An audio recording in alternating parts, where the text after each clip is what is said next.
আচ্ছা ধরো এটা একটা রড, এটা কি রড, এই রডের এই পাশ এবং এই পাশ বা এক পাশ দিয়ে ধরো টানতেছো তুমি, এই পাশ ফিক্সড, এই পাশে টানতেছি আমরা, একটা বল দিয়ে টানতেছি, ঠিক আছে, একটা বল দিয়ে টানতেছি। ধরো এই যে রড, এই রডের ব্যাস, রডের ব্যাস এটা ধরো 1 সেন্টিমিটার স্কোয়ার। রডের ব্যাস কত? 1 সেন্টিমিটার স্কোয়ার। এইখানে তুমি ধরো মানে যে লোড দিতেছো ধরো 500 কেজি। কত কেজি? 500 কেজি। এখন 500 কেজি দেওয়ার পর এর দৈর্ঘ্যটা বাড়বে না, বিকৃতি হবে, ঠিক আছে? তাহলে বিকৃতির পরিমাণটা কত হবে? বিকৃতির পরিমাণটা কত হবে? দৈর্ঘ্যের পরিবর্তন বাই আদি দৈর্ঘ্য। তাহলে ধরো এর দৈর্ঘ্য আগে যে দৈর্ঘ্য ছিল, আগে দৈর্ঘ্য ছিল ধরো 2 মিটার, কয় মিটার? 2 মিটার। এখন ধরো 2 মিটার মানে 200 সেন্টিমিটার, 2 মিটার মানে কি 200 সেন্টিমিটার। এখন ধরো এইখানে 0.1 সেন্টিমিটার ধরো বাড়ছে দৈর্ঘ্য, 0.1 সেন্টিমিটার ধরো বাড়ছে। তাইলে বিকৃতিটা কত হবে? দৈর্ঘ্যের পরিবর্তন ভাগ আদি দৈর্ঘ্য, ভাগ আদি দৈর্ঘ্য কত হয়? 0.1 এর 200 দিয়ে ভাগ করলে কত হবে? সম্ভবত 0.005 এরকমের কিছু একটা হবে, 0.005 এরকমের কিছু একটা হবে। আচ্ছা এবারে কি করব? লোডের পরিমাণ বাড়াবো। লোডের পরিমাণ কত বাড়াবো? এখন লোড আছে কত? প্রতি সেন্টিমিটার স্কোয়ারে 500 কেজি, মানে পীড়ন, পীড়ন কত? 500 কেজি পার সেন্টিমিটার স্কোয়ার। এখন লোডের পরিমাণ ধরো 1000 করতেছো তুমি, কত করছো? 1000 করতেছো। এখন এই 1000 করার পর তোমার ধরো দৈর্ঘ্য, এই 1000-এর ফলে দৈর্ঘ্য ধরো পারছে তোমার 0.2, কত হয়েছে? 0.2। তাইলে এখানে যদি 0.2 বাড়ে আর আগের দৈর্ঘ্য যদি হয় 200, তাহলে বিকৃতি হবে 0.010, 0.010। এরপরে তুমি ধরো এখানে 1500 দিছো, কত দিছো? 1500। এই 1500-র কারণে ওর দৈর্ঘ্য বাড়ছে 0.3 সেন্টিমিটার, 0.3 সেন্টিমিটার। তাহলে এখানে 0.3 এর ভাগ দেবা কত দিয়া? 200 দিয়া। তাইলে এখানে তুমি বিকৃতি পাবা 0.015, 0.015। এরপরে একইভাবে তুমি পীড়ন বাড়াইতেছো, পীড়ন এবারে দিলা 2000 কেজি, 2000 কেজির কারণে দেখবা এখানে তোমার 0.020 হয়ে গেল, 020 হয়ে গেল। এরপরে তুমি এটারে বাড়াইয়া 2500 বানাইলা, কত বানাইলা? এরপরে বাড়াইলে কত? 2500। 2500-র কারণে দেখবা 0.025 হয়ে গেল, 025 হয়ে গেল। এখন এটা দিয়ে আমরা কি বুঝতেছি? এটা দিয়ে আমরা বুঝতেছি পীড়ন যে হারে বাড়াইতেছি বিকৃতির পরিমাণও একই হারে বাড়তেছে। বোঝা গেছে? বিকৃতির পরিমাণও একই হারে বাড়তেছে। এই যে একই হারে যে বাড়া, এটাকে আমরা বলি সমানুপাতিক। কি বলি আমরা? সমানুপাতিক। বোঝা গেছে? তাহলে পীড়ন এবং বিকৃতি এরা সম অনুপাতে বাড়তেছে, সম অনুপাতে বাড়তেছে। এটা সবসময় যে সম অনুপাতে বাড়বে ব্যাপারটা এরকমের না। ধরো এই যে রডের যে হিসাবটা, এটাকে যদি আমরা একটা গ্রাফের মাধ্যমে প্রকাশ করি, কিসের মাধ্যমে? একটা গ্রাফের মাধ্যমে প্রকাশ করি। ধরো একটা গ্রাফের এদিকে এরকমের ভাবে ঘর আছে, এদিকে এরকমের ভাবে যে ঘরগুলো, এইগুলো এক্সের মান, ঠিক আছে? এগুলো আমরা আরও একটু উপরের দিকে ওইভাবে উঠাই দিলাম। আচ্ছা এখন এই নিচের দিকে আমরা ডান দিকে আগাবো বিকৃতির সময়। কিসের সময়? আমরা এদিকে যত আগাবো তত বুঝবো যে বিকৃতি বাড়তেছে। কি বাড়তেছে? বিকৃতি। আর যত উপরে উঠবো তত বুঝবো পীড়ন বাড়তেছে, পীড়ন বাড়তেছে। আচ্ছা এদিকের এক একটা ঘর, এদিকে যে এক একটা ঘর, এইটা ধরো তুমি 0.005 ধরো, 0.005 ধরো। আচ্ছা 0.005, তাহলে এটা কত হবে? 0.002, এটা হবে 3, সরি এটা হবে 0.10, এরপরেরটা হবে কত? 15, এরপরেরটা হবে 20, এরপরেরটা হবে 25, এরকমের। বোঝা গেছে কথা? আচ্ছা এদিকেরগুলো কি? বিকৃতি। আর এদিকে এরকমের কিছু ঘর আমরা আঁকবো। এদিকের এক এক ঘর ধরো তুমি, এই এক এক ঘর ধরো 1000 কেজি। কত কেজি? 1000। এটা 2000 কেজি, এটা 3000 কেজি, এটা 4000 কেজি, এরকমের ভাবে ধরলাম আমরা, ঠিক আছে? অথবা আরও একটু কমাই আমরা ধরতে পারি, আরও কমাই ধর, আমরা 1000 না ধরি না, আমরা এখানে 100 কেজি করে ধরলাম। কত কেজি? 100 কেজি না, 100 ধরবো না, আর একটু বাড়াই ধরবো, 500তেও মিলে কি না? আচ্ছা 500 ধরলাম, 500, 1000, 1500, এরপরে 2000, এরপরে 2500। বোঝা গেছে কথা? আচ্ছা, এখন আমরা কি করছি, আমরা এই রডে 500 কেজি লোড দিছি। কত কেজি লোড? 500 KG load. তার মানে আমরা উপরের দিকেও 500 পর্যন্ত উঠলাম। তাহলে বিকৃতি কতটুকু হয়েছে? 0.005। তার মানে বিকৃতির ঘরটায় 0.005-এর ঘরটায় এইখানে একটা পয়েন্ট দিয়ে দিলাম, ঠিক আছে? এরপরে কত কেজি দিছি? 1000 কেজি। কত দিছি? 1000 কেজি। তাহলে 1000 কেজির কারণে বিকৃতি কত হয়েছে? 0.10। 10 কই? এই যে 0.010, এটা না? তার মানে এই 1000 কেজি বরাবর 0.010-এর ঘরে এই যে এই পয়েন্ট পাইলাম, ঠিক আছে? এরপরে কত দিছি আমরা? 1500। 1500-র ক্ষেত্রে পাইছি 0.030, নাকি? স্যার 030 না তো, 015। আচ্ছা, এরপরেরটা পাইছি কত? 020। আচ্ছা, এখন এই যে পয়েন্টগুলো, এই পয়েন্টগুলোরে আমরা এভাবে মিলাই দিই। এই পর্যন্ত মিলাই দিলাম, ঠিক আছে? তাহলে এই যে লাইনটা, এই লাইনটাই মূলত তাইলে পীড়ন বিকৃতির লাইন। কিসের লাইন? পীড়ন। এই যে ডায়াগ্রামটা আঁকলাম, এই ডায়াগ্রামটাই মূলত পীড়ন বিকৃতির ডায়াগ্রাম। এদিকে বিকৃতি দিতেছি আর উপরের দিকে কি দিতেছি? পীড়ন দিতেছি। এখন রডের ক্ষেত্রে আমরা পীড়ন বিকৃতির ডায়াগ্রামে কয়েকটা পয়েন্ট দেখব, কয়েকটা পয়েন্ট। এই পর্যন্ত খেয়াল করো, এই পর্যন্ত ধরো যে আমাদের যে পীড়ন এবং বিকৃতি এটা সম অনুপাতে আছে। কি অনুপাতে আছে? সম অনুপাতে আছে। সম অনুপাত বুঝি তো, যে এইদিকে যত হারে বাড়াইতেছি বিকৃতিও তত হারে বাড়তেছে, ঠিক আছে? তাহলে এই যে সীমাটা, এই সীমাটাকে আমরা বলতে পারি সমানুপাতিক সীমা। কি সীমা বলতে পারি? সমানুপাতিক সীমা। সমানুপাতিক সীমাটাকে সংক্ষেপে বলতে পারি আমরা পিএল। পিএল মানে হচ্ছে প্রপোর্শনাল লিমিট। কি limit? Proportional limit. Proportional limit মানে হচ্ছে সমানুপাতিক সীমা। আচ্ছা, এরপরে আরেকটা পাবো হচ্ছে কি আমরা ইএল। ইএল মানে হচ্ছে ইলাস্টিক লিমিট। ইএল মানে কি? Elastic limit. তোমরা 23 পৃষ্ঠায় দেখো, 141 পাইছো? আচ্ছা, তাহলে পিএল এর পরে দেখবা একটা পয়েন্ট আছে কি? ইএল। এইটার পরেই এই বরাবরই সোজা আরেকটু সামনে আগাইলে আরেকটা পয়েন্ট পাবো ইএল মানে হচ্ছে ইলাস্টিক লিমিট। ইলাস্টিক লিমিটটা কি? ইলাস্টিক লিমিট হইছে যে লিমিট পর্যন্ত রডে আমরা বল দিতেছি, দেওয়ার ফলে বিকৃতি পীড়ন দুইটাই হইতেছে। এখন ওই বলটাকে যদি আবার অপসারণ করি তাইলে আবার সে আগের অবস্থানে ফিরা আসবে। এই যে লিমিটটা এই পর্যন্ত, অর্থাৎ এইখানে যে পরিমাণে বল আছে, এই যে পয়েন্ট, এই পয়েন্ট পরিমাণে যে পরিমাণ বল আছে, এখানে 2000-এর পরে কত? এখানে কত হইতে পারে? 2500। এখানে এই বরাবরের মানটা কত হইতে পারে? 2300। তাহলে ধরো এই 2300 পর্যন্ত বল দিলে সে আবার কি আগের অবস্থানে ফিরে আসবে। মানে বলটারে অপসারণ করে যদি ফেলাই, 2300 দিছি, লম্বা হয়েছে, বলটা সরাই দিচ্ছি, দৈর্ঘ্য আবার আগের মতো হয়ে গেছে। বুঝা গেছে?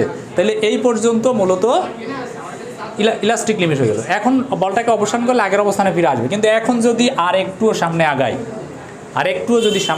আরও যদি একটু বল বাড়াই, তাইলে সে এমনভাবে বিকৃতি হবে, সে কোনোভাবেই আগের রূপে ফিরে আসতে পারবে না। বোঝা গেছে কথা?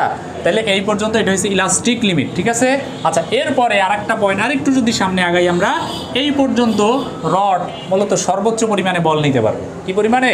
সর্বোচ্চ। এই পয়েন্টটাকে আমরা বলি ইল্ড পয়েন্ট। কি বলি? Yield point.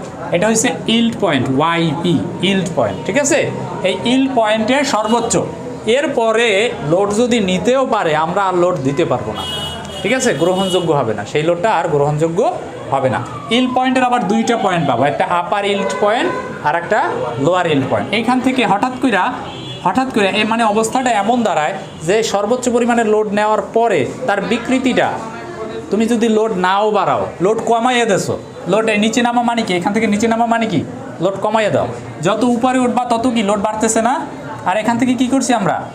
লোড নিচে নামাই দিছি, তারপরও তার বিকৃতি হইতেছে। লোড কমাবার ফলেও বিকৃতি ঘটতেছে, এমন একটা অবস্থায় পৌঁছেছে। এই যে নিচের যে পয়েন্টটা, এটা হচ্ছে লোয়ার ইল্ড পয়েন্ট, এটা হচ্ছে আপার ইল্ড পয়েন্ট, ইউওয়াইপি, আপার ইল্ড পয়েন্ট।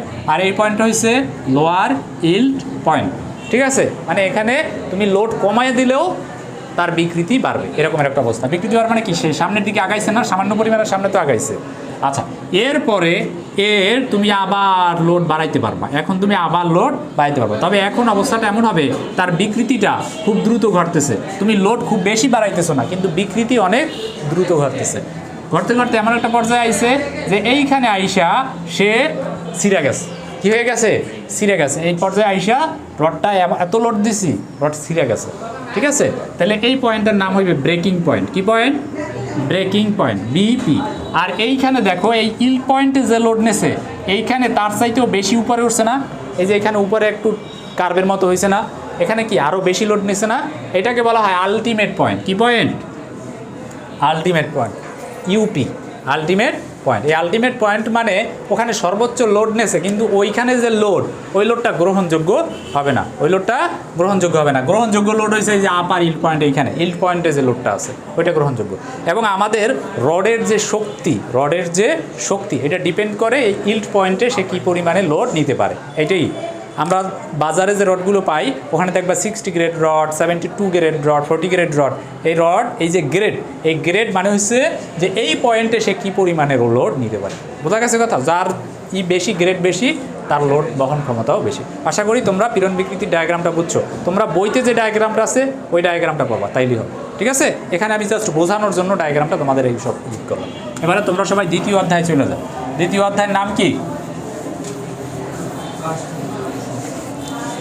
কাজ, ক্ষমতা, শক্তি, নাকি? এটা তোমরা ফিজিক্সেও পাইছো কি না? তাইলে তো সহজ হয়ে যাবে।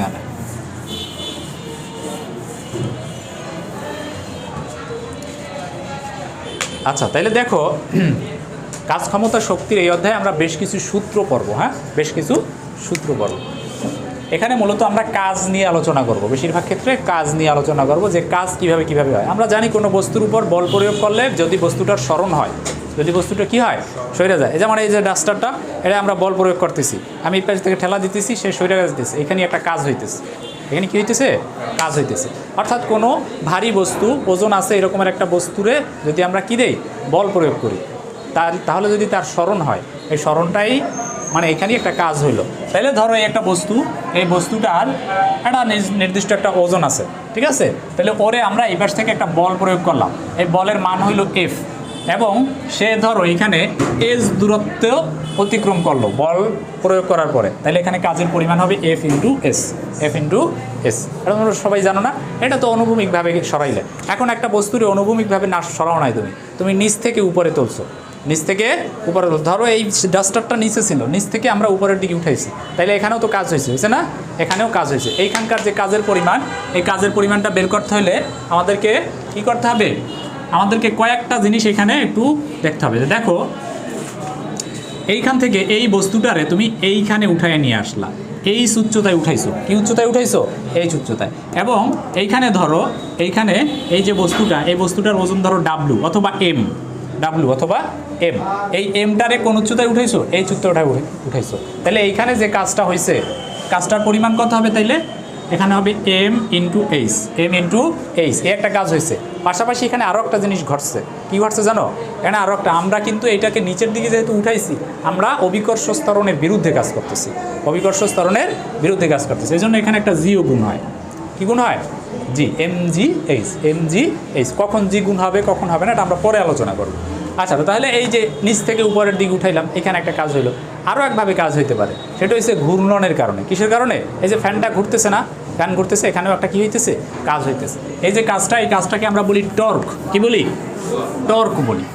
আচ্ছা দেখো, এই একটা গোলাকৃতির বস্তু আছে, একটা গোলাকৃতির মানে বস্তু না, এটা ধরো চলার পথ। এখন এইখানে এই একটা বস্তু আছে, একটা নির্দিষ্ট ওজন আছে। ঠিক আছে, এখন এই বস্তুর উপরে তুমি কি করতেছো? বল প্রয়োগ করতেছো। আর এই বলের কারণে এই বস্তুটা একটা নির্দিষ্ট বিন্দুরে কেন্দ্র কইরা ঘুরতেছে। ঠিক আছে, ঘুরতেছে। তাহলে ধরো তুমি এইখানে যে বলটা দিছো, এই বলটা ধরো তুমি এফ, বলটা কি? এফ। ঠিক আছে, বলটার পরিমাণ কি? এফ। এখন কারে কেন্দ্র করে ঘুরতেছে? এই বিন্দুটার কেন্দ্র করে ঘুরতেছে। এই বিন্দু থেকে এর যে দূরত্ব, এই দূরত্বটা ধরো এই বৃত্তটার ব্যাসার্ধ আর, ব্যাসার্ধ। ঠিক আছে, তাহলে এখন এইখানে কাজের পরিমাণ কত হবে? কাজের পরিমাণ সোজা কথায় এফ ইন্টু আর, এফ ইন্টু কি? আর। এটা ধরো একবার ঘুরে নিয়ে আসছো, তাহলে কাজের পরিমাণ কত হবে? এফ ইন্টু আর। আচ্ছা, তাহলে এফ আর এইটা হবে তার কাজ। এখন তারে কতখানি দূরত্ব অতিক্রম করাইছো? এই পুরোটা অতিক্রম করাই আনছো না? এই পুরোটার ব্যাসার্ধ কত হবে? পুরোটার ব্যাসার্ধ কত? টোয়াইস পাই আর, সরি ব্যাসার্ধ না তো পরিধি, পুরো বৃত্তের পরিধি কি? টোয়াইস পাই আর। তাহলে এর সাথে যদি তুমি এই পরিধিটা গুণ দাও তাহলে টোটাল কাজের পরিমাণটা বের হয়ে আসবে। তাহলে এখন এই যে বৃত্তাকার পথে যে আমাদের কাজের পরিমাণটা আমরা সেটা একটু দেখি। তোমরা যাবা হচ্ছে গিয়ে বা পৃষ্ঠা নাম্বার 61 গেছো, পৃষ্ঠা নাম্বার 61তে গেছো, ঘূর্ণন দ্বারা কৃত কাজ গেছো। কি বলা হয়েছে, এবিসি একটা চাকা, এই চাকাটার ব্যাসার্ধ এবং হাতল, মানে একটা হাতলের বলছে ওরা, মানে হাতল বলতে আমরা বুঝাইছি যে এইখানে এই যে এটাকে আমরা হাতল। তুমি ধরো এই চাকাটা পুরো চাকাটারে ঘুরাইতেছো, পুরো চাকাটারে ঘুরাইতেছো, এখানে ধরো এই পুরো এখানে একটা বস্তু আছে, এইটারে ধইরা তুমি এই চাকাটা এরকমভাবে ঘুরাইতেছো, ঠিক আছে, যাতা ঘুরায় না যেভাবে, অথবা চাকা যে কোনোভাবেই ঘুরাইতেছে। এই যে হাতল, এই হাতল এই গোল এইটুকু এই পর্যন্তই আমরা ধরলাম। এই হাতলের যে দৈর্ঘ্য, এই হাতলের দৈর্ঘ্যটার ওরা বলছে আর, ঠিক আছে, হাতলের দৈর্ঘ্যটা কি আর। এর উপরে আমরা বল দিতেছি এফ বল, কি বল দিতেছি, এফ বল দিতেছি, যার ফলে এটা ঘুরতেছে, এটা চক্রাকারে ঘুরতেছে। তাইলে কাজের পরিমাণ হবে বল ইন্টু সরণ। কাজের পরিমাণ কত হবে, বল ইন্টু সরণ। তাহলে এই যে বল আমরা বলছিলাম এফ বল, আর এটা পুরোটা সইরা আসতে, এর পুরোটা সইরা আসতে কি পরিমাণে কাজ হবে, টোয়াইস, কতখানি দূরত্ব অতিক্রম করবে, টোয়াইস পাই আর, মানে পরিধি, এটা একবার ঘুরে আসতে তার টোয়াইস পাই আর দূরত্ব অতিক্রম করতে হবে। এর সাথে যদি তুমি কি গুণ করো, এফ যদি গুণ করো, তাহলে এফ যদি তুমি এর সাথে বলের পরিমাণ যদি গুণ করো, তাইলে একবার এখানে কাজের পরিমাণ হবে, একবার কাজের পরিমাণ হবে। আর আমরা এখানে বলছিলাম এই যে টর্ক, যেটা বলছিলাম এই টর্ক সমান বলছিলাম এফ ইন্টু আর, টর্ক সমান কি বলছিলাম, এফ ইন্টু আর। তাইলে এই যে আর এবং এফ এই দুইটার বদলে যদি আমরা টি লিখি, টর্কের যদি টি লিখি, তাহলে ব্যাপারটা দাঁড়ায় কি, 2 পাই টি, 2 পাই কি টি, বোঝা গেছে কথা। টি মানে কি, টি মানে হয়েছে আর ইন্টু এফ, এফ ইন্টু আর, টর্ক। 2 পাই তো আগে থেকেই আছে, আমরা এই দুইটার বদলে এই টি লিখছি, আর কিছুই না। এফ আর এই দুইটার বদলে আমরা কি লিখছি, টি লিখছি, আর 2 পাই তো আগে থেকেই আছে, 2 পাই টি। এটা কয়বার ঘুরাইলে কাজ হবে, একবার ঘুরাইলে। এখন ধরো আমরা একবার ঘুরাই নাই, আমরা অনেকবার ঘুরাইছি, ধরো 50 বার ঘুরাইছি, তাইলে কত গুণ হবে, এর সাথে 50 গুণ হবে, ঠিক আছে। এখন ওই সংখ্যাটাকে আমরা এন দিয়ে প্রকাশ করব, কি দিয়ে প্রকাশ করব, এন দিয়ে প্রকাশ করব। তাহলে এন দিয়ে যদি প্রকাশ করি, তাহলে সূত্রটা দাঁড়ায় 2 পাই এন টি, 2 পাই এন টি, ঠিক আছে। এটা ঘূর্ণনের কারণে মোট কাজ, ঘূর্ণনের কারণে কি, মোট কাজ, কাজের পরিমাণ। তাহলে কাজের পরিমাণ আমরা ঘূর্ণনের কারণে কি বের করতে পারবো। আচ্ছা, এরপরে আমরা আরেকটা দেখবো, স্ট্রোক।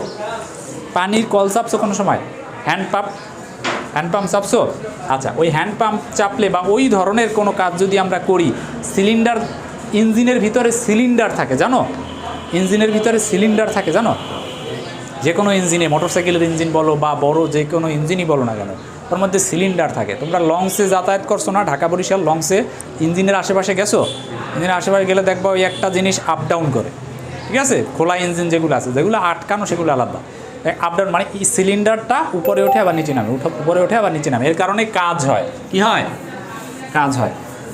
বাতাস এবং তেল, পেট্রোল বলো বা ডিজেল বলো অথবা অকটেন বলো, এই যে তেল, এটা বাতাসের সাথে মেশে একটা ইঞ্জিনের সিলিন্ডারটা এরকমেরভাবে গোলাকৃতির থাকে, ঠিক আছে। সিলিন্ডার এর মধ্যে একটা পিস্টন থাকে, কি থাকে, পিস্টন। কল চাপলে একটা জিনিস আপ ডাউন করে না, ভিতরে কলের মধ্যে একটা জিনিস পিস্টন, ঠিক আছে। ওর সাথে আমরা একটা রড বাইদা দেই না, রড বাইদা দেই, আর ওই রড বাইদা ওইটারই আপ ডাউন করি, তাই না। আচ্ছা, এর মধ্যে একটা পিস্টন থাকে। আচ্ছা, এই সিলিন্ডারের মধ্যে পাইপের মাধ্যমে, কিসের মাধ্যমে, পাইপের মাধ্যমে বাতাস এবং তেল মিক্স হয়ে এই সিলিন্ডারের মধ্যে প্রবেশ করে, এই সিলিন্ডারের মধ্যে প্রবেশ করে। আর এর মধ্যে ওই মিক্স হয় এবং আমরা একটা প্লাগ দেই, স্পার্ক প্লাগ। মোটরসাইকেলের স্পার্ক প্লাগের নাম শুনছো, মোটরসাইকেলে একটা প্লাগ দেয় যার মাধ্যমে ওর মধ্যে আগুনের সৃষ্টি হয়। কিসের সৃষ্টি হয়, আগুনের সৃষ্টি হয় মোটরসাইকেলে বা যে কোনো ইঞ্জিনই। আমরা এই পাশ থেকে আলাদা একটা পাওয়ার সাপ্লাই দিই, ব্যাটারির সাথে কানেক্ট করে পাওয়ার সাপ্লাই দিই, যার কারণে এখানে ওই যেমন স্পার্ক মানে আগুনের ফুলকির সৃষ্টি হয়। আর আগুনের ফুলকি যখন ওই তেল আর বাতাসের সাথে মেশে, তাহলে এর মধ্যে আগুন জ্বলে, কি জ্বলে, আগুন জ্বলে। আর এই আগুনের যে জ্বলে, এইটার কারণে একটা চাপের সৃষ্টি হয়, যার কারণে সে সিলিন্ডারটারে উপরের দিকে ঠেলা দেয়, ঠেলা দিয়ে এটার উপরের দিকে উঠায়। এই সিলিন্ডারের সাথে আলাদা একটা রড বাঁধা থাকে বা যে কোনো কিছু একটা বাঁধা থাকে। এরপরে আবার তেল দিলাম, এভাবে এই সিলিন্ডারটা এভাবে আপ ডাউন করতে থাকে। একবার আপ ডাউন করা মানে হয়েছে এক স্ট্রোক, বোঝা গেছে কথা। আমরা ওই যে কল চাপি না, কল চাপলে একবার চাপ দিলাম এক স্ট্রোক, আবার উঠাইয়া আবার একবার চাপ দিল আর একটা স্ট্রোক, এভাবে একটা কলস ভরতে তোমার কতগুলো স্ট্রোক দেওয়া লাগতে পারে? 15টা, 20টা, 25টা, এভাবে অনেকগুলো স্ট্রোক দেওয়া লাগে না? বুঝছো কথা? স্ট্রোক কী জিনিসটা কি বুঝছো? আচ্ছা, এখন দেখো এই যে পিস্টনটা, আমরা এটাকে ধরো তুমি একটা টিউবওয়েল, এটা একটা কি টিউবওয়েল, এই টিউবওয়েলের মধ্যে এই রকমের ভাবে একটা পিস্টন আছে, এই পিস্টনের সাথে একটা রড আছে, এই রডের আবার একটা লিভারের সাথে আমরা বাইদা এইখান দিয়ে আমরা চাপ দিই, ঠিক আছে? চাপ দেওয়ার কারণে এটা আপ ডাউন করে, একবার আপ ডাউন করলে একটা স্ট্রোক। এখন এই একবার আপ ডাউন করলে কি পরিমাণে কাজ হয়, একবার আপ ডাউন করলে কি পরিমাণে কাজ হয়, সেই কাজটা হচ্ছে এই যে পিস্টন, এই পিস্টনের যে ক্ষেত্রফল, এই পিস্টনের ক্ষেত্রফল এর সাথে গুণ দিবা বল, এর সাথে কি দিবা? গুণ বল দিবা। আচ্ছা, এর সাথে যদি তুমি বল গুণ দাও তাহলে কাজের পরিমাণ হবে, এবং এর সাথে এইখানকার যে লিভার, এই যেটা দিয়ে চাপ দিলাম আমি, লিভারের যে সুবিধা ওইটাকেও অ্যাড করতে হবে, ওটাকেও গুণ দিতে হবে। তোমরা এটা পাবা বইয়ের পৃষ্ঠা নাম্বার,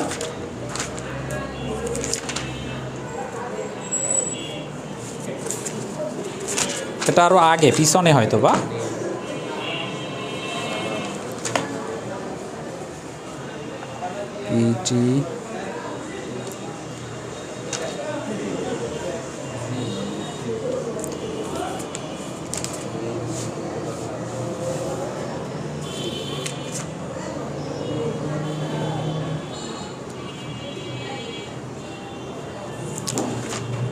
আচ্ছা এটা আমি বা থিওরির মধ্যে দেখতেছি না, কোথাও প্রশ্নের মধ্যে থাকতে পারে।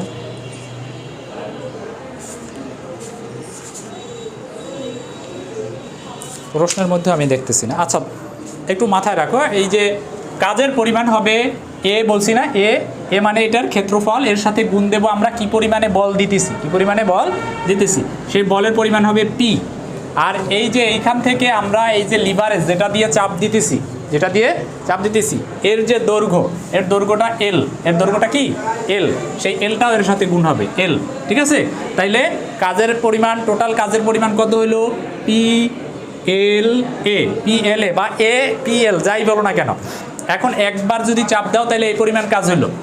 এখন এরকমের যদি তুমি 20 বার চাপ দাও তাহলে এর সাথে 20 গুণ দিবা, অর্থাৎ যে কয়টা স্ট্রোক দিলা তুমি সেইটা গুণ দিবা, সেই স্ট্রোক সংখ্যা এন, স্ট্রোক সংখ্যা কি এন। তাইলে টোটাল কাজের পরিমাণ, এটাকে আমরা যদি সূত্র আকারে লিখি তাহলে PLAN প্ল্যান, প্ল্যান পরিকল্পনা, ঠিক আছে? কিন্তু এই পরিকল্পনা সেই পরিকল্পনা না। তাহলে PLAN এর মানে বুঝছি, পি মানে বল, পি মানে কি পরিমাণ বল দিলাম, এল মানে লিভারের দৈর্ঘ্য, এরপরে এ মানে হচ্ছে পিস্টনের ক্ষেত্রফল, এ মানে কি পিস্টনের ক্ষেত্রফল, আর এন মানে কয়টা স্ট্রোক দিছি, স্ট্রোকের সংখ্যা। এটা যদি বাইর করতে পারি তাইলে আমরা কাজের পরিমাণ পেয়ে যাবো। বোঝা গেছে কথা? আচ্ছা, অধ্যায় অর্ধেক শেষ। এবারে আমরা আরেকটু সামনের দিকে আগাই। আমরা কয়টা কাজ পাইলাম এখন পর্যন্ত? 3-4টা কাজ পাইলাম। একটা হচ্ছে এফএস, নাকি? একটা হচ্ছে এফএস, আর একটা পাইলাম কি ওই যে এমজিএইচ একটা পাইলাম, অথবা এমএইচ, আর একটা পাইলাম কি 2πNT একটা পাইলাম, আর পাইলাম PLAN। আচ্ছা, এইগুলারে যদি তুমি সময় দিয়ে ভাগ দাও, কি দিয়া? সময় দিয়ে ভাগ দাও, তাইলেই তুমি এখানে ক্ষমতা পেয়ে যাবা। কি পেয়ে যাবা? ক্ষমতা পেয়ে যাবা। অর্থাৎ ক্ষমতা যেটাকে আমরা কি বলি, কি দিয়ে প্রকাশ করি? এইচপি দিয়ে প্রকাশ করি। কি দিয়ে প্রকাশ করি? এইচপি মনে আছে? জানো এইচপি কি? Horse power. ইঞ্জিনের শক্তিকে আমরা এইচপি দিয়ে প্রকাশ করি না, কাজটাকেও আমরা এইচপিতে কনভার্ট করতে পারি। সেই এইচপি এটা সমান হয়েছে যে কাজ যেটা পাইলাম ওরে আমরা ভাগ দেব 75T দিয়া। কি দিয়ে ভাগ দেব? 75T, ঠিক আছে? এই টি মানে হয়েছে সময়, এই টি মানে কি সময়। এবং এই 75 যখন দিবা, টি অবশ্যই সেকেন্ডে বসাইতে হবে। টি কিসে বসাইতে হবে? সেকেন্ডে বসাইতে হবে। মনে থাকবে? টি কিসে বসাইতে হবে? সেকেন্ডে বসাইতে হবে। আচ্ছা, এরপরে ওইটাকে যদি তুমি PLAN এর যদি তুমি 75T না বসায়া যদি তুমি 4500T বসাও, 4500T বসাও, তাইলে এই টি সমান মিনিটে বসাইতে হবে। টি সমান কিসে বসাইতে হবে? মিনিটে। দুইটার পার্থক্যটা বুঝছো? টিটাকে যদি তুমি মিনিটে বসাও তাইলে এরা তুমি সেকেন্ডে কনভার্ট করতে হবে। এটা কি করতে হবে? সেকেন্ডে কনভার্ট করতে হবে। অর্থাৎ টি যদি তুমি মিনিটে বসাইতে চাও তাইলে এর সাথে 60 গুণ দিয়ে সেকেন্ডে নিতে হবে। বুঝছো কথা? তাইলে টিটাকে এখানে যদি সরাসরি তুমি মিনিটে বসাও তাইলে 60 গুণ দিতে হবে, এবং 60 আর 75 গুণ দিলেই সে 45 হয়ে যাবে অটোমেটিক। বুঝছো? আচ্ছা, সোজা কথা, তোমার এই সূত্র মনে রাখা লাগবে না। সূত্র এই একটা, প্লান বাই 75t, অথবা 2πnt/75t, অথবা mh/75t। এই 75 এটা কিছুই না, এটা সূত্র, আর টি হয়েছে সময়, এবং সময়টা সেকেন্ডে বসাইতে হবে। ঠিক আছে, সময় অন্য কোনো এককে বসানো যাবে না। মিনিট টিনিট কল্পনাও করো না, মিনিটে দেওয়া থাকলে ওরে সেকেন্ডে কনভার্ট করতে হবে, ঘন্টায় দেওয়া থাকলে ওরে সেকেন্ডে কনভার্ট করে তারপর বসাইতে হবে। ঠিক আছে, এটা আর বোঝার দরকার নাই, 45 বোঝার দরকার নাই। আচ্ছা, তাইলে আমরা সূত্র পাইলাম নাকি? আচ্ছা, এরপরে এই যে এইচপি, এই এইচপির মধ্যে আবার দুইটা ভাগ আছে, একটা হচ্ছে আইএসপি আর একটা হচ্ছে বিএইচপি। আইএসপি মানে হচ্ছে ইন্টিগ্রেটেড হর্স পাওয়ার, আর হচ্ছে বিএইচপি মানে হচ্ছে ব্রেকিং হর্স পাওয়ার। এখন এই যে হর্স পাওয়ার তুমি যাই বলো না কেন, তুমি যদি এর সাথে একটা কর্মদক্ষতা, ইঞ্জিনের কর্মদক্ষতা যদি তুমি গুণ দাও, ইঞ্জিনের কর্মদক্ষতা সবসময় 100% থাকে না। একটা ইঞ্জিনে আমি যে পরিমাণে শক্তি দিলাম ওই পরিমাণেই শক্তি সে আবার ব্যাক দিতে পারে না। ঠিক আছে, ওর একটা কর্মদক্ষতা, কোনোটার 90%, কোনোটার 80% এরকমের যদি থাকে, তখন এই আইএসপি এবং বিএসপি এর ব্যাপারটা আসবে। আচ্ছা, কর্মদক্ষতা সমান, এইটা মনে রাখবা, কর্মদক্ষতাকে আমরা এটা দিয়ে প্রকাশ করি। এই কর্মদক্ষতা ইজ ইকুয়াল টু হচ্ছে বিএইচপি বাই আইএইচপি। বিএইচপি মানে হচ্ছে কি পরিমাণে আউটপুট দিতেছে, সোজা কথা, বিএইচপি মানে কি আউটপুট কি পরিমাণে দিতেছে, আর আইএসপি মানে হচ্ছে কি পরিমাণে ইনপুট আমি দিতেছি। ঠিক আছে, আইএসপি মানে কি পরিমাণে ইনপুট দিতেছি, শক্তি কি পরিমাণে ইন্টিগ্রেট করতেছি আমি, আর বিএসপি মানে সে কি পরিমাণে আমাকে আউটপুট দিতেছে। আমি তারে দিতেছি 100, কিন্তু সে আমারে দিতেছে কত, 80। সে আমারে দিতেছে কত, 80। তাইলে কর্মদক্ষতা হবে কত, 80/100, মানে 80%। কত পার্সেন্ট, 80%। বোঝা গেছে কথা? আচ্ছা, আমরা ম্যাথ যখন করব তখন বিষয়গুলো ক্লিয়ার হবে। আমরা ম্যাথে চলে যাই। এখানে একটা প্রমাণ আছে, আমি প্রমাণটা করাই দেব, প্রমাণটা করাবো, একটু রেস্ট নেই, তারপর আমরা করাবো। এখন কিছু ম্যাথ দেখি আমরা। দেখো, প্রথম 1 নম্বরে একটা ম্যাথ আছে, দেখছো? এটা বেশ কয়েকবার আসছে। কি বলা হয়েছে, একটি পাম্প প্রতি মিনিটে 1000 লিটার পানি 30 মিটার উপরে উঠায় একটা কুয়া থেকে বলো, অথবা একটা কূপ থেকে বলো, প্রতি মিনিটে কতখানি উপরে উঠায়, 30 মিটার উপরে ওঠায়। তাইলে এইচ সমান কত, এইচ সমান 30 মিটার, এবং কি পরিমাণে পানি উঠাইতেছে, 1000 লিটার। তার মানে এম বা ডাব্লু, এম অথবা কি ডাব্লু, এটা সমান কত লিটার, 1000 লিটার। 1000 লিটার মানেই 1000 কেজি। পানির লিটার আর ওজন একই নাকি? আচ্ছা, তাইলে এত কেজি উঠাইলো। এখন বলা হয়েছে যদি পাম্পের কর্মদক্ষতা 60% হয়, কত পার্সেন্ট হয়, 60% হয়, অর্থাৎ এটা সমান হয়েছে 60% যদি হয়, তাহলে আমার কত শক্তির ইঞ্জিন প্রয়োজন হবে, অর্থাৎ আমার যে কি বলা হয় ইনপুট কত দেওয়া লাগবে। সোজা কথা, আমার কি ইনপুট কত দেওয়া লাগবে। তাহলে দেখো, আগে আমার কি পরিমাণে শক্তি লাগবে আমি সেইটা বাইর করি। আগে আমার কি পরিমাণে শক্তি তার দেওয়া লাগবে। তাহলে কি পরিমাণে শক্তি দেওয়া লাগবে, বিএইচপি, এটাকে আমরা বিএইচপি, সেই বিএইচপি মানে কি পরিমাণে শক্তি দেওয়া লাগে, আমরা যেটা শিখছি সূত্র, ওই সূত্রটা মূলত বিএইচপির সূত্র, এটা মনে রাখবা।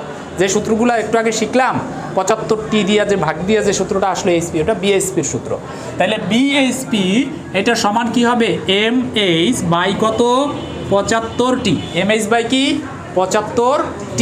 এখন টি সমান কত দেওয়া আছে, কয় মিনিট, 1 মিনিট। 1 মিনিট মানে কত, 60 সেকেন্ড। যেহেতু 75 বসাইছি, তার মানে সেকেন্ডে বসাইতে হবে। আচ্ছা, তাইলে এম সমান কত, 1000 ইন্টু এইচ সমান কত, 30। আচ্ছা, এবং এইটা মনে রাখবা, এটা কেজি এবং এটা মিটারে থাকতে হবে, কেজি এবং মিটারে থাকতে হবে। এছাড়া অন্য কোনো সূত্র দিলে কিন্তু হবে না। আচ্ছা, 75 ইন্টু টি কত, 60 সেকেন্ড, 60 বসায় দিলাম। আচ্ছা, এখন দেখো এখানে কত এইচপির দরকার হয়, 1000 ইন্টু 30 মানে 3000। আরে ভাগ দাও 75 ইন্টু 60, ক্যালকুলেটর লাও দ্রুত।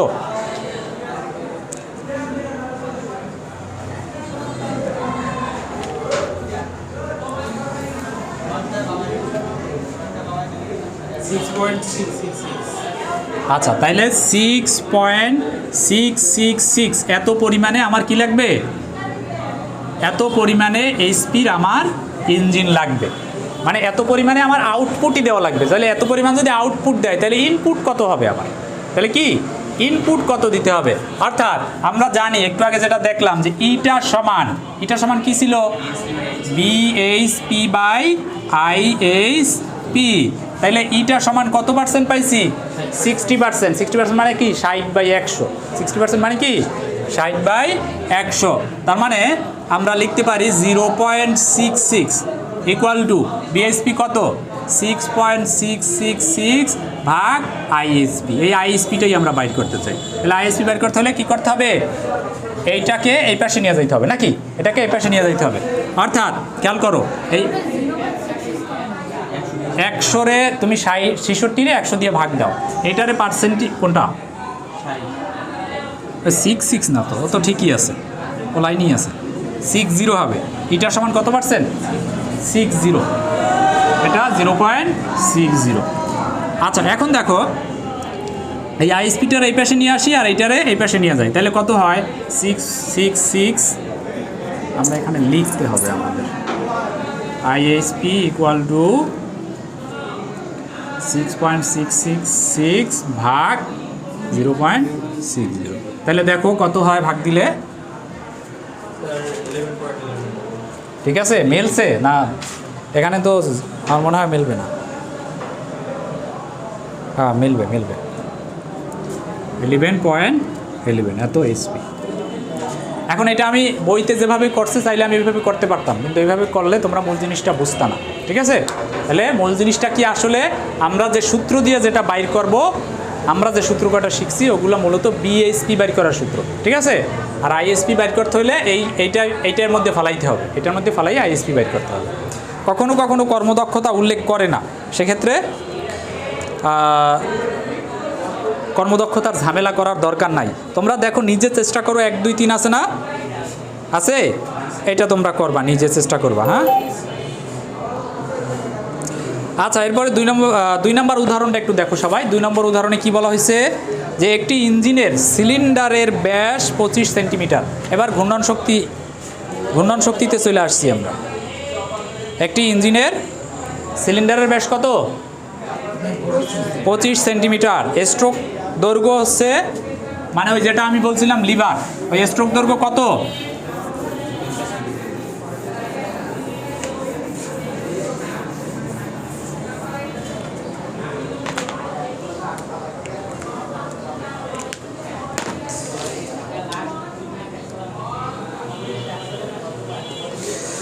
আচ্ছা দেখো, একটি ইঞ্জিনের সিলিন্ডারের ব্যাস আমরা এভাবে বাংলায় লিখব, সিলিন্ডারের ব্যাস কত? 25 সেন্টিমিটার নাকি? আচ্ছা, তাহলে এটাকে আমরা আমাদের ক্ষেত্রফলে নিতে হবে। কিসে নিতে হবে? আমরা সিলিন্ডারের যে অঙ্ক, সিলিন্ডারের অঙ্কের সূত্র শিখছিলাম PLAN নাকি? এটা শিখছিলাম না? তাহলে এখানে এ ছিল, এ মানে কি? ক্ষেত্রফল। তার মানে সিলিন্ডারের ক্ষেত্রফল মানে পিস্টনের যে ক্ষেত্রফল সেইটা লাগবে আমাদের। তাহলে এর যে ক্ষেত্রফল সেটা আমাদেরকে বের করতে হবে। এরা বর্গ সেন্টিমিটারে বের করছে। কেন বর্গ সেন্টিমিটারে কেন বের করবে?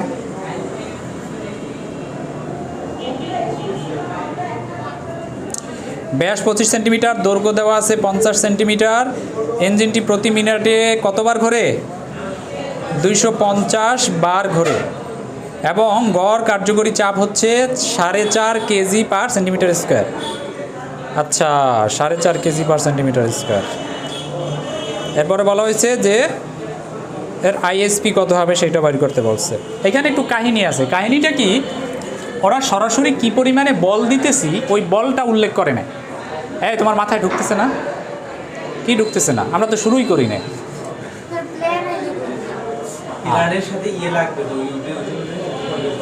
প্লান, আমাদের এই অঙ্কর সূত্র হয়েছে প্লান/75টি।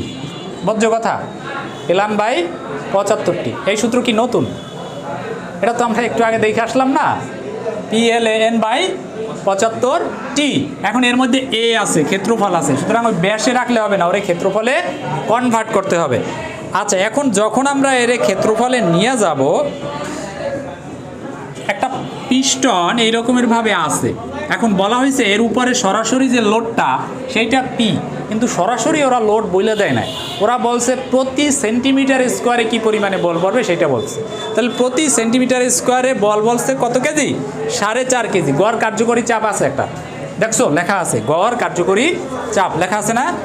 কত কেজি? 4.5 কেজি পার সেন্টিমিটার স্কোয়ার। এখন আমার সিলিন্ডার আছে টোটাল ব্যাস কত ব্যাসের? 25 সেন্টিমিটার ব্যাসের। তাইলে আমার আগে বাইর করতে হবে এখানে টোটাল কত বর্গ সেন্টিমিটার আছে, টোটাল কত বর্গ সেন্টিমিটার আছে। তাহলে এটা বাইর করার জন্য আমার কি বের করতে হবে? ক্ষেত্রফল বাইর করতে হবে। তাহলে ক্ষেত্রফল সমান কি লিখতে পারি আমরা? Pi d square by 4, pi d square by 4। তাহলে এখান থেকে আমরা ক্ষেত্রফল পাবো। তাহলে ক্ষেত্রফল আসছে 490.87, 90.87 এত সেন্টিমিটার স্কোয়ার। এখন পি এর মান বাইর করতে পারবো না এখন আমরা। আচ্ছা, ক্ষেত্রফল পাইলাম। এরপরে কি বলা হয়েছে যে সিলিন্ডারের যে দৈর্ঘ্য এল এল এল সমান কত সেন্টিমিটার দিছে? 50 সেন্টিমিটার দিছে। আচ্ছা, এরপরে বলা হয়েছে আইএসপি সমান কত। এখন সূত্র আমরা শিখছিলাম কি? PLAN/75T। এখন এইখানে তোমরা বইতে দেখো কে নামে আর একটা জিনিস বাড়াইছে, কে। এই কে মানে হয়েছে সিলিন্ডার একটা না, সিলিন্ডার আরও কয়েকটা আছে। এটা লাগবে না, সিলিন্ডার যদি একাধিক থাকে তাইলে সেটাই। এখন সিলিন্ডার এখানে একটা, আমরা কে সমান একই, এটা আমরা তাইলে এখানে বাতও দিয়ে দিতে পারি। তাইলে দেখো এটা আসলে কার মান? এটা কার মান? বিএইচপির মান। কার মান এটা? বিএইচপি এর মান। ইঞ্জিনের অশ্ব ক্ষমতা, ইঞ্জিনের সূচিত অশ্ব ক্ষমতা, আইএসপির মান। তাহলে আইএসপি মানে ওটা লেখা লাগবে না, শুধু এসপি লাগবে। তাহলে উপরে আছে কত? পি সমান আমরা একটাই পাইছি 4.50 ইন্টু এল সমান কত পাইছি আমরা? 50 সেন্টিমিটার। এটার রেজাল্ট আসবে কেজি মিটারে, এই জন্য এটাকে এই যে এলটাকে মিটারে নিতে হবে। 0.50 মিটার, 0.5 ইন্টু এ পাইছি কত আমরা? 490.87। আর এন কতগুলো স্ট্রোক দেবো আমরা? 50টা স্ট্রোক দেবো। তার মানে এর সাথে গুণ হবে 50, ভাগ দেব 75 ইন্টু টি উল্লেখ করছে কি? 250 কি? এন 250, তাই 50 কইল কেটা? আচ্ছা, প্রতি মিনিটে মানে কত? 60 সেকেন্ড। এখন এখান থেকে আমরা রেজাল্ট পাওয়া যাব। এইখানে একটা প্যাচ আছে, জিসান কি প্যাচটা ধরতে পারছো? প্যাচ ধরবো কি স্যার? বুঝিই তো নাই অঙ্ক, তাই না? প্যাচটা কি? এই খেয়াল করো, এইখানে আমরা এই মানগুলোরে সেন্টিমিটারে রাখছি, তাই না? এই মানগুলোরে কি সেন্টিমিটারে রাখছি না? কিন্তু দৈর্ঘ্যটারে কেন মিটারে নিলাম? দৈর্ঘ্যটারে কেন মিটারে নিলাম? এই মানগুলো সেন্টিমিটারে রাখছি, এই ক্ষেত্রফলটা সেন্টিমিটারে রাখছি, কারণ আমার প্রতি সেন্টিমিটার স্কোয়ারে বলটা দেওয়া আছে। এই জন্য বলটা কিসে দেওয়া আছে? কি বলা আছে? 4.5 সেন্টিমিটার স্কোয়ার, কেজি পার সেন্টিমিটার স্কোয়ার না? এই জন্য আমরা এই ক্ষেত্রফল এবং বল ওই যে ওইটা একসাথে সম্পৃক্ত, এই জন্য ওই দুইটা একটা ইউনিটে রাখছি, আর এলটাকে আমরা মিটারে নিয়ে আসছি। বোঝা গেছে? আচ্ছা, একটু পজ করো, আমরা একটু রেস্ট নেই, তারপরে